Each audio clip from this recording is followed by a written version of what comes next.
Karibu mwanafamilia kwenye channel yetu, tafadhali bonyeza neno subscribe ili tuendelee kwa pamoja. Moja kati ya taarifa ambayo inatembea ni kwamba aliyekuwa kocha wa muda wa Simba Hemed Suleiman Morocco amesema haikuwa rahisi kuvuka mechi ya raundi ya kwanza kwa timu hiyo, kwani alikuwa inacheza kwenye mazingira magumu kutokana na maandalizi finyu, kila kitu kikiwa hakiko kwenye mfumo wake na wa kawaida, pia bila mashabiki wake iliyowazoea uwanjani.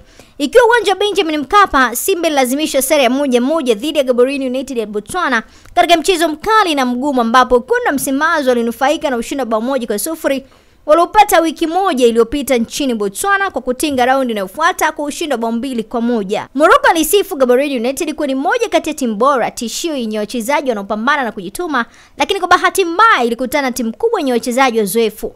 Kocha huyo ameonyesha kufurahia kuivusha Simba tu inayofuata, akisema kitendo cha yeye kukubali kazi hiyo ilikuwa ni kujitoa muhanga, kwani hakuna kocha yote ambaye angekubali hilo kutokana na mazingira iliyokuwepo.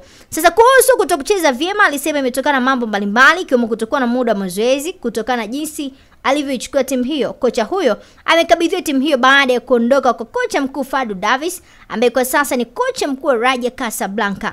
Sasa moja ya kazi ngumu kwangu kwenye mpira wa miguu ilikuwa ni mechi hii. Nilikuwa na siku chache tu za maandalizi. Haikuwa rahisi kabisa. Muda ulikuwa mchache, ndio maana sikubadilisha tu vitu vingi. Nimejaribu tu kuhakikisha tunavuka, na mshukuru kocha Selemani Matola na niliowakuta wamenipa msaada. Kusema kweli ni mechi ambayo tumecheza huku kila kitu kikiwa hakiko kwenye mfumo wake wa kawaida.